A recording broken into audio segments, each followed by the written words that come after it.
Allez, prenons quelques instants pour prendre une posture de méditation confortable, le dos droit pour favoriser une respiration fluide, les yeux mi-clos pour éviter les distractions visuelles et pour garder un esprit vif, concentré sur la méditation.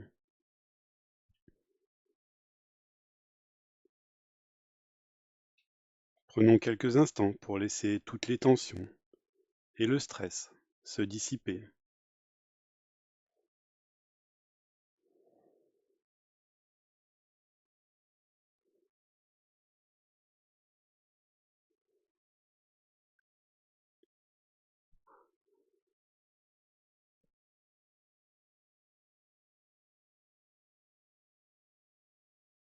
Observons les pensées actuellement dans notre esprit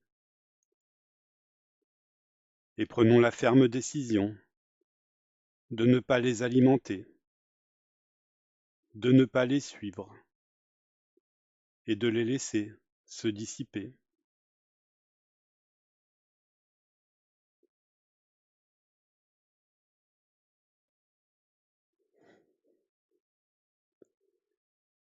Du mieux que nous pouvons, concentrons-nous uniquement sur notre respiration, sur la sensation de l'air qui entre et sort par nos narines.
Et si notre esprit se met à vagabonder vers des pensées distrayantes, nous prenons la ferme décision de ne pas les alimenter et de revenir sur notre objet de concentration, la sensation de l'air qui entre et sort par nos narines. Et si notre esprit est trop agité, pour nous aider, nous pouvons compter, par exemple, jusqu'à 30 respirations. 1, 2, et ainsi de suite.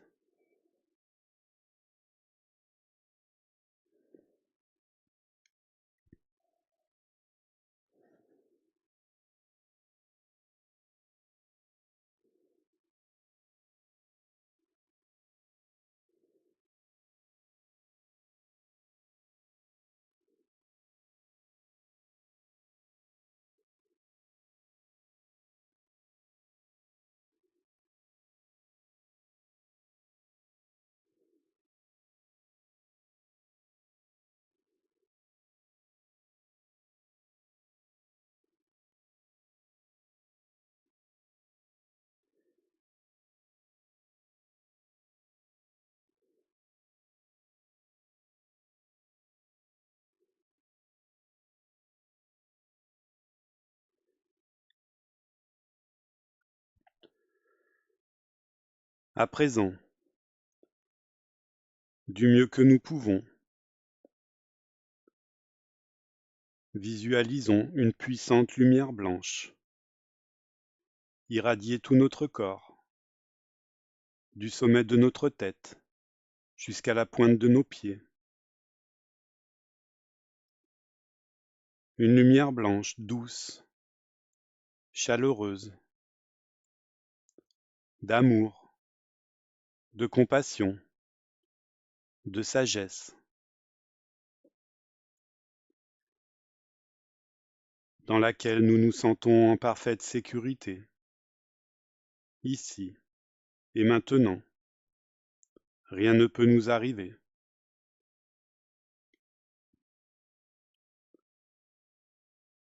Ressentons un profond sentiment de gratitude pour nous-mêmes, d'être là, ici et maintenant,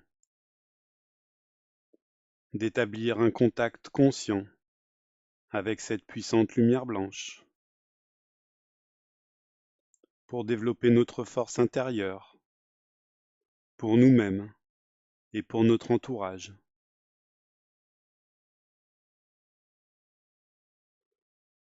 Méditons quelques instants sur la visualisation de cette lumière chaleureuse, cette sensation de bien-être et ce sentiment de gratitude pour nous-mêmes.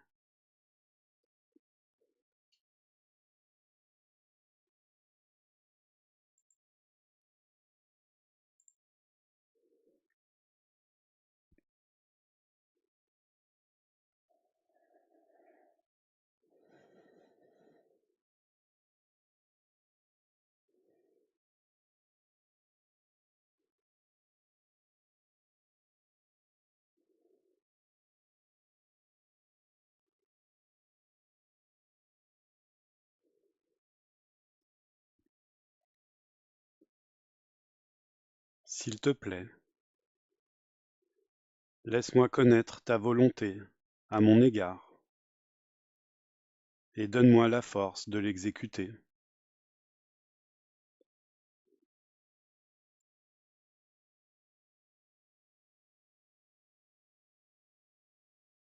Sex Addicts Anonymous, page 228.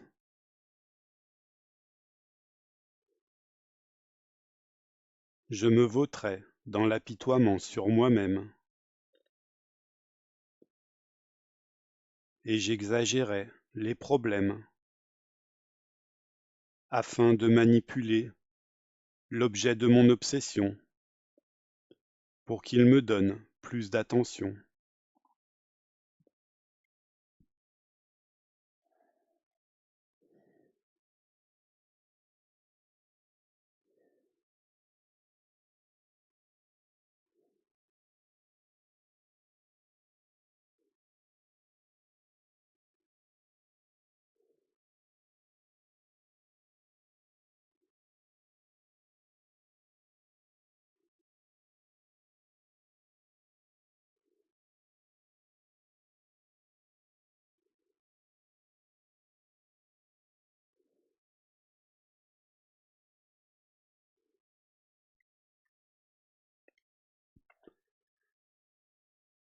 Je me vautrais dans l'apitoiement sur moi-même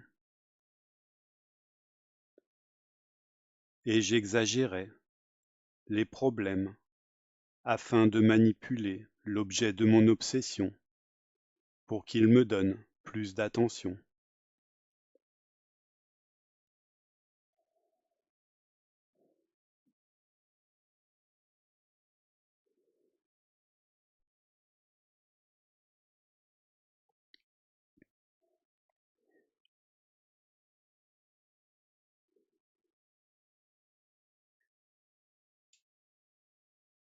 Les voies du rétablissement SAA, pensée du 23 juin.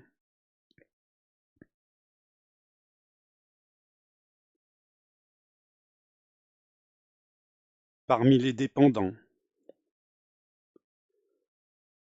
j'ai souvent remarqué une peur commune, celle de finir sans abri et dans la misère.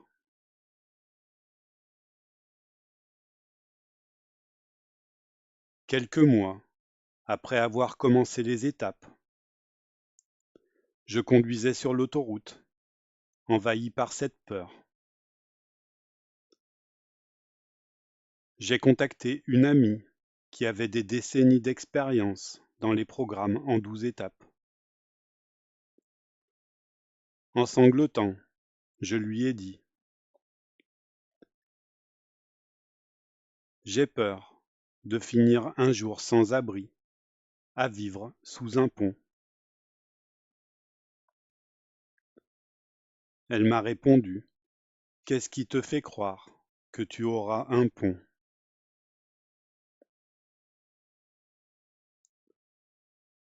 Sa réponse m'a immédiatement sorti de mon apitoiement sur moi-même.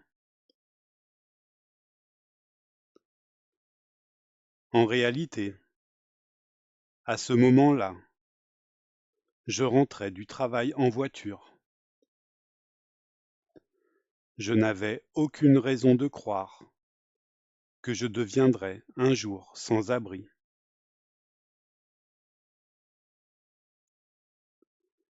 J'ai remarqué que lorsque j'appelle un ami du programme pour pleurer sur mes peurs,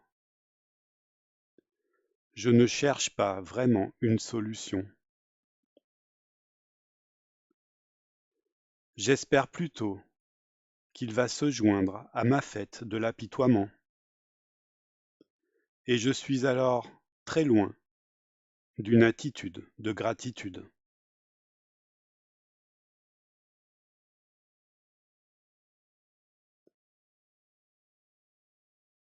La meilleure réponse est parfois comme celle que j'ai reçue. Elle me réveille.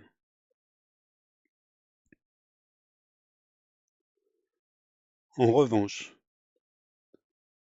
si j'admets à un ami du programme que je lutte contre l'apitoiement sur moi-même et que je demande de l'aide, l'aide vient. Je peux alors m'ouvrir à ma puissance supérieure, qui m'aide à voir la réalité de la situation. Je peux toujours commencer par regarder ma situation actuelle et faire une liste de gratitude. Aujourd'hui, je suis reconnaissant pour l'expérience, la force et l'espoir de mes amis dans la fraternité. Ils m'empêchent de sombrer dans l'apitoiement sur moi-même et m'aident à rester en bonne condition spirituelle.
Parmi les dépendants, j'ai souvent remarqué une peur commune, celle de finir sans abri et dans la misère. Quelques mois après avoir commencé les étapes, je conduisais sur l'autoroute, envahi par cette peur. J'ai contacté une amie qui avait des décennies d'expérience dans les programmes en 12 étapes. En sanglotant, je lui ai dit : « J'ai peur de finir un jour sans abri, à vivre sous un pont. » Elle m'a répondu : Qu'est-ce qui te fait croire que tu auras un pont? Sa réponse m'a immédiatement sorti de mon apitoiement sur moi-même. En réalité, à ce moment-là, je rentrais du travail en voiture. Je n'avais aucune raison de croire que je deviendrais un jour sans abri. J'ai remarqué que lorsque j'appelle un ami du programme pour pleurer sur mes peurs, je ne cherche pas vraiment une solution. J'espère plutôt qu'il va se joindre à ma fête de l'apitoiement. Et je suis alors très loin d'une attitude de gratitude.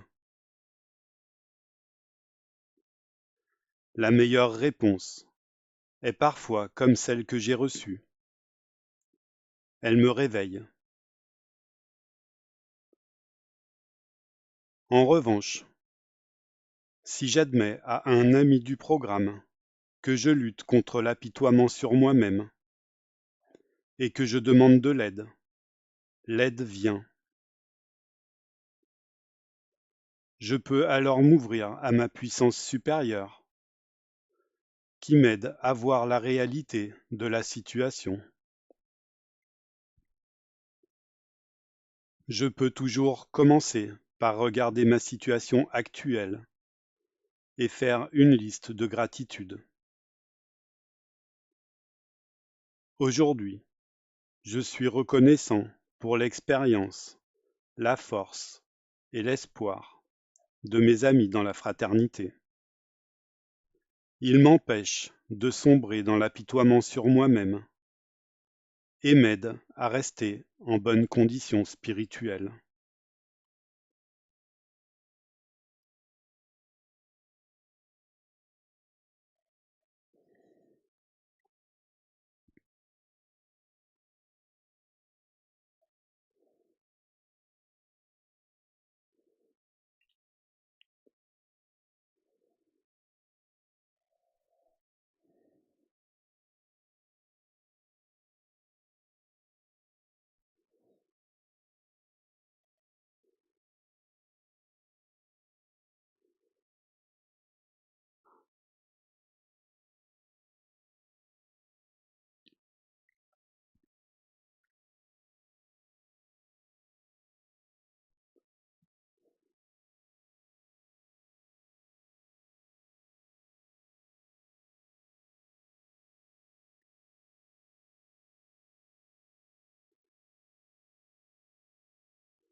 Et dans notre puissante lumière blanche, bienveillante, réconfortante, nous ressentons un profond sentiment de gratitude pour ces mots de sagesse qui nous montrent clairement ce que nous devons abandonner et ce que nous devons cultiver pour aller mieux demain.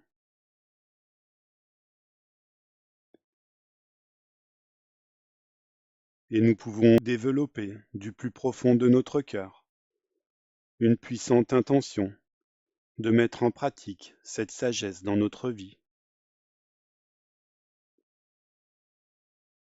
S'il te plaît, laisse-moi connaître ta volonté à mon égard et donne-moi la force de l'exécuter. S'il te plaît, libère-moi de l'apitoiement sur moi-même. Aide-moi à voir la réalité de ce jour avec honnêteté. Apprends-moi à vivre dans la gratitude et dans la solution.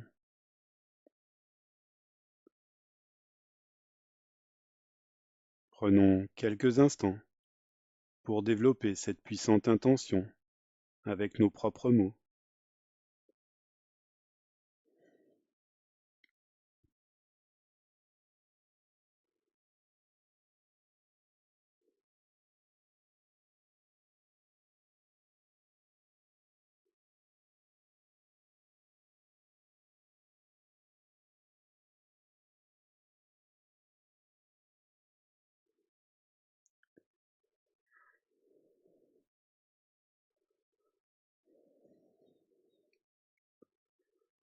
Mon Dieu, donne-moi la sérénité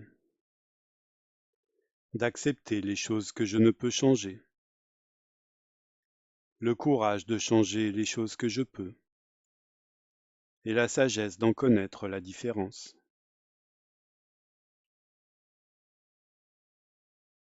Et avec beaucoup de bienveillance pour nous-mêmes, chacun à notre rythme, on peut sortir de notre état méditatif.